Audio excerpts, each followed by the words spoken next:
that they're launching, they only have one purpose, and that is to attack Saudi Arabia and the UAE and Qatar and Kuwait and Bahrain. That is the range of these weapons.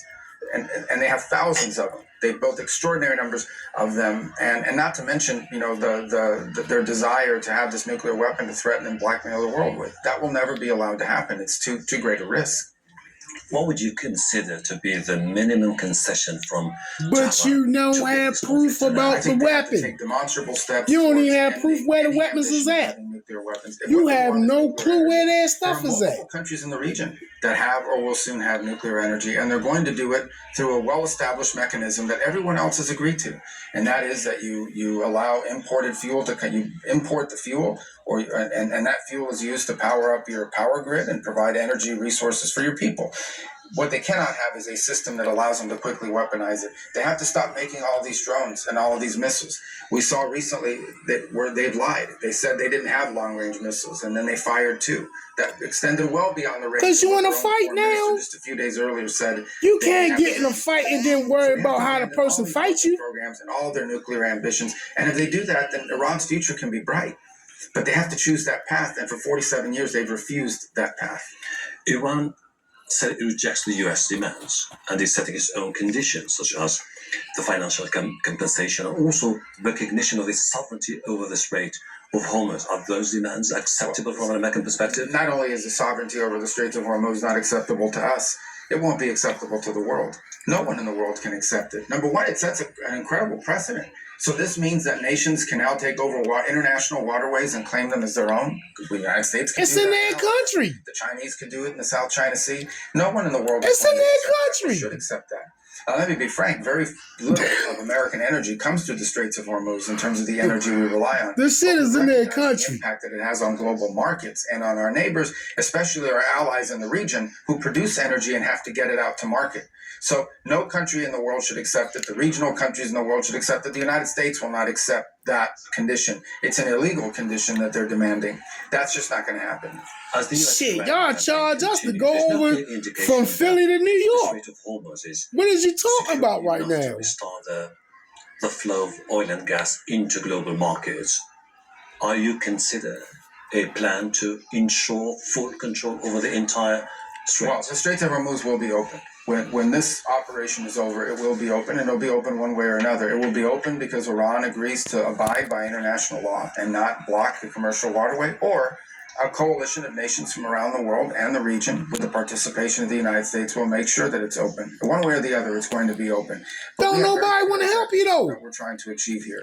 You started the fight. Of their Air Force, which has been achieved, the destruction of their Navy, which has largely been achieved, a significant reduction in the number of missile launchers that they have, which we're well on our way to achieving, and we are going to destroy the factories that make those missiles and those drones that they are using to attack their neighbors and the United States and our presence in the region. We will achieve those objectives. We are well on our way, or ahead of schedule.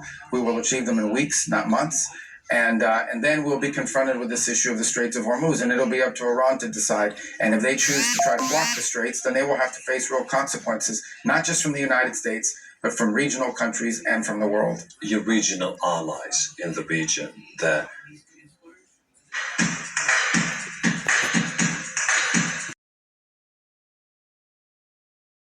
energy installations are being bombed, the city is bombed almost on a daily basis, and they're looking for a clear path back to stability. What would be your message to them? Well, I think the best way to stability, given the people who are in charge in Iran, is to destroy the ability of Iran in the future to launch these missiles and these drones against their infrastructure and civilian populations. If you think about what they've struck in the region, what has Iran gone after? It's been energy infrastructure against countries that were not waging war against them, but yet they went after these countries nonetheless. This is because your bases is there. First place, but they know where you was at. Diplomatic facilities. You live over in their house, which is unheard of.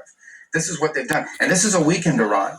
This is an Iran that's weaker than it's been in 10 years. Imagine 5 years from now or 3 years from now, when they had more missiles, more drones, what they would have been willing to do to their neighbors and to us. That was intolerable. That's why this needed to be done now. The United States is committed to finishing the job. We're working very closely with all of our allies, work very closely in defensive. Yes, unfortunately, drones and missiles get through from time to time, but the overwhelming majority of these launches are defeated. They're shot down before they reach their intended target, or the destruction will be far worse. These are strong, stable countries in the region. These are our allies. These are our friends. And we are going to continue to be there and support them as they face this onslaught. And by the way, they're not the ones. Iran is targeting them in retribution, which tells you the nature of the people we're dealing with, unfortunately. But it seems that the Strait of Hormuz... We targeting them for retribution. Because with the Houthis stepping in and firing... We went over there for no reason. You asked them, you have no UN show up. A scientist, nothing saying that these people was building this shit, and we got proof that they was doing this shit. Houthis on one side, none of that. on the other, to close these international waterways and create a toll road where basically you have to ask for their permission in order to use them and get your products in or out of market. That's unacceptable. It's unacceptable to us, but it should be unacceptable to the world. And I think it's important. And I'm glad to see the effort Bahrain is leading in the United Nations, which we've been very supportive of. But it was open until you went the fuck over there. Accept the world. That's the thing. It was open till you went over there. There was no problem till you went over there. From nation states. That's just not something we're going to accept. Neither should the world. Do you have any issues with Mustafa Khamenei staying in power once this is over, and the IGC continuing to play the crucial role it plays now? Well, let me say, first of all, we don't even know if he's in power. I know they say he's in power. No one has seen him. No one has heard from him. It's very opaque right now. It's not quite clear how decisions are being made inside of Iran. But our objectives here from the very beginning had nothing to do with the leadership. But would we love to see a difference? Do we think the people of Iran deserve better leadership than what they've gotten from the clerical regime? 100%. Would we be heartbroken if there was a change in leadership? Absolutely not. If there's something we could do to facilitate that, would we be interested in participating? Of course. But that was not the objective of this operation. You said it was. You said you went there to help them people out who was getting slaughtered. First night is the destruction of the Air Force, which we've achieved. The destruction of their Navy, which then when you got over there, it was about to war. Factories, which we are well on our way to achieving, meaning factories that make these weapons, and significantly reducing the number of missile launchers that they have so they can't continue to threaten their neighbors and America. Those were our objectives. That's what they only threatened America because America came over there. Are you fully aligned with the Israelis? You can't get mad when you show up for a fight and then get mad because the person won't fight you back. They are focused on the mid-range missiles in the northern part of Iran that target them. And obviously we coordinate and deconflict with them in terms of our operations. But what they are focused on that's is how you know people ain't never had a fight before. Threats to them. Those mid-range missiles that Iran launches that reach into Israel, those are threats that they're facing. They're also facing a threat from Hezbollah, which they're confronting as well. So they have their own objectives. We deconflict so that our objectives and theirs don't run into each other. But the president, for the United States of America, has established a very clear mission, which we're executing on, and we will. Is they real? Is messing with their own people? You know what I mean? And NATO countries betrayed the U.S. at this crucial moment. I think it was very disappointing. You have this, and again, look, the president and our country will have to re-examine all of this after this operation is over. But one of the reasons why NATO is beneficial to the United States is it gives us basing rights for contingencies. It allows us to station troops and aircraft and weapons and in parts of the world that we wouldn't normally have bases. And that includes in much of Europe. And to see that in a time of need, the United States has identified a grave risk to our national security and our national interests, and we needed to conduct this operation. And we have countries like Spain, a NATO member, that we are pledged to defend, denying us the use of their airspace and bragging about it, denying us the use of their bases. And because you started a fight and now you need some help. Well, what is in it for the United States? And I've been what is in it for them? And one of the reasons why I've been a supporter of NATO is because I believe that these basing rights give us. You ain't even come ask them and tell them why you was going over there.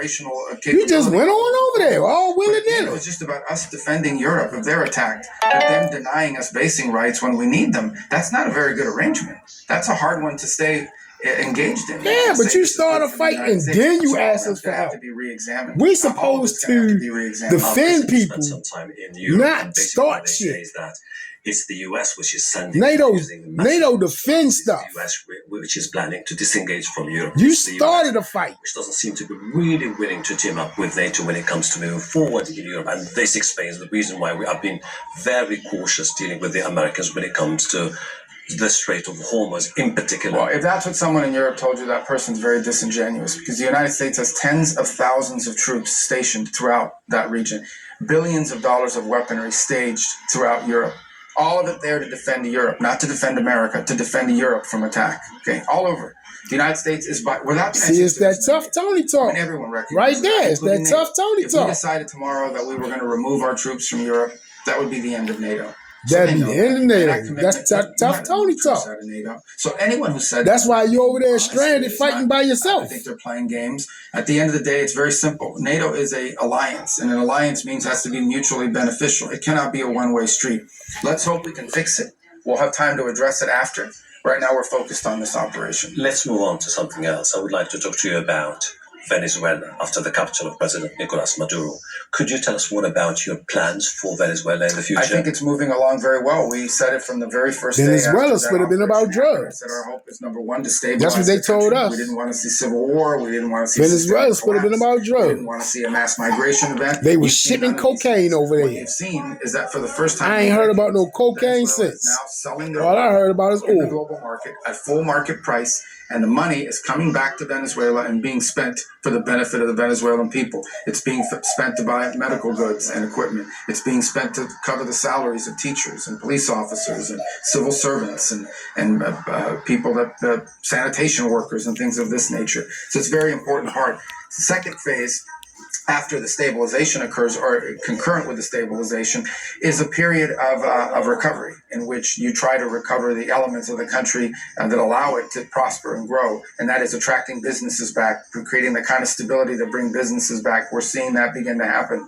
But you're also seeing civil life come back to life.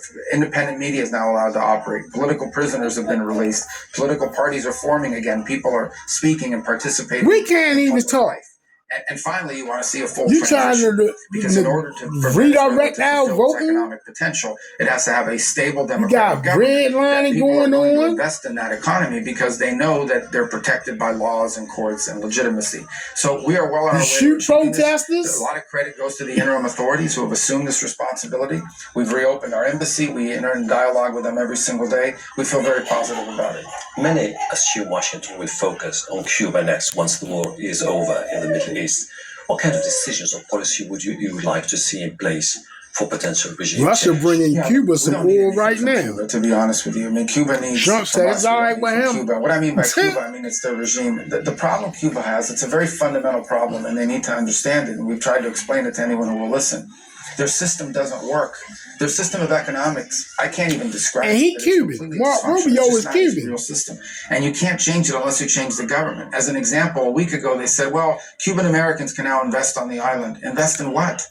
And invest in a country." I know that your has family can't laws, live over there. No established system of courts and justice. The way you Who's going to talking, invest in something like that? I'd torture your family. Can't have economic prosperity. I'd have tortured your family. Significant level of I ain't gonna front. If I'm going to participate in the economic life of a country, I'd be like, you's a traitor, and I'd have took it out on your family. In place that are hampering I'm just being real with you. I have the ability to complain about that. And in that country, you can't complain about that, or you'll be put in jail. So I think Cuba needs to make, and if Cuba really wants to emerge from the hole they've put themselves in, meaning the regime has put them in, they really need to undertake very serious reforms of both their government and of their economy. And if they're willing to do so, we're going to help them. We've done nothing punitive against the Cuban regime. They claim we had, but we haven't. The only thing that's changed for the Cuban regime is they're not getting free Venezuelan oil anymore. They're not getting subsidies anymore. That's the only thing that's changed. These blackouts that are occurring, that I see people reporting, have nothing to do with us. They were having blackouts last year. They're having blackouts because they have equipment from the 1950s. Russia is bringing them oil. And never upgraded. Russia is looking like the good guy. We are looking like the evil empire. Never in my life have I ever thought I'd see that day. To be over in the Middle East. The operation in Iran, as soon as we achieve our objectives. as I've outlined them repeatedly, and that is we've destroyed their Navy, we've destroyed their Air Force, we are well on our way to destroying the majority of their arms factories, and we're well on our way to significantly degrading their missile launchers. When those objectives are achieved, we will have achieved the purpose of this operation, and that's something that's not going to take months. That's a matter of weeks. I'm not going to tell you exactly how many weeks, but a matter of weeks, not months. Yep, that's it on Marco. If you're an entrepreneur or a creator that wants to scale their online business, that's it on Marco. Why These people been lying to us for the longest time. It's going crazy. That's why you gotta watch the Al Azir people, because that's the only way you're gonna get the real news. Yeah, I mean, like they hitting all kind of missile strikes over there. Like these people is fighting back. It is not no one-sided fight. It looked like a one-sided fight because of course we got more firepower like that. So it looks like it's a one-sided fight, but in all reality, these people is fighting harder because they saying that they fighting against the devil. They not fighting for no oil. You feel me? Like we fighting for oil. They fighting because they feel like the devil was trying to take over. You feel me? You see the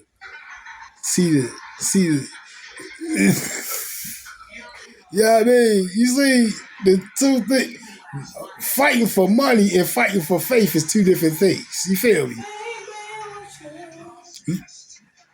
Fighting for money and fighting for faith is two different things.